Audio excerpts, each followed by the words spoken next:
Bonjour, aujourd'hui nous allons parler, une fois n'est pas coutume, d'activités inventives en prenant le crayon gomme en exemple. Alors, pour les plus fidèles de nos très nombreux fidèles, inutile de rappeler ce qu'est l'activité inventive selon le code de la propriété industrielle. N'est-ce pas? Alors, pour faire simple, est considérée comme inventive une invention qui ne découle pas de manière évidente de ce qui est déjà connu. Pour notre exemple du crayon gomme, on trouve sur le site de notre office national, l'INPI, pour Institut national de la propriété industrielle, une page qui nous indique: un crayon gomme est-il brevetable? Imaginons que le crayon gomme ne soit pas encore créé. Y a-t-il activité inventive?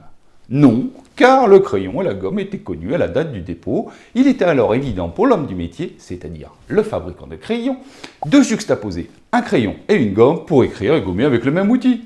Mes chers amis de l'INPI, oui, j'ai d'excellents amis dans les rangs de l'INPI. En toute sympathie, je trouve ce raisonnement un peu à l'emporte-pièce. Mais replaçons-nous dans le contexte.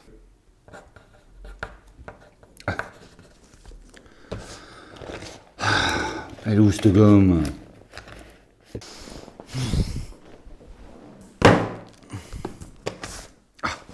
J'ai pas de crayon. Faudrait que je trouve un système pour être sûr d'avoir avec moi mon crayon et ma gomme.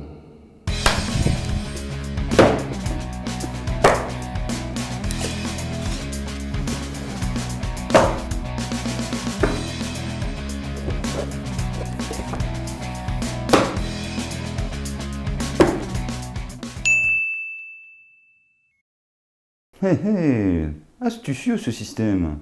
Revenons aux écrits de l'INPI. Dans les directives de l'INPI, c'est une sorte de bible qui énonce notamment ce qui doit être considéré comme brevetable lors de l'examen des demandes de brevet.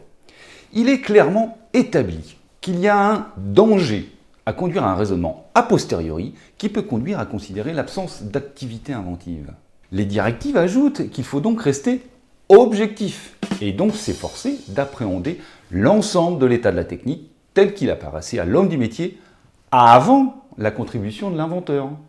L'association du crayon avec un petit bout de gomme dimensionné de façon appropriée par l'intermédiaire d'une collerette sertie peut paraître simple techniquement, mais la solution n'est pas pour autant évidente au vu de l'état de la technique.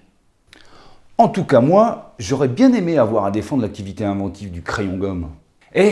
J'ai compris pour le crayon gomme, mais tu peux me réexpliquer avec la serviette éponge? Et avec la planche à voile? Le radiateur sèche-serviette?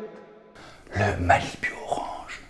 Soyez nombreux à nous rejoindre sur la chaîne YouTube de l'EJLC.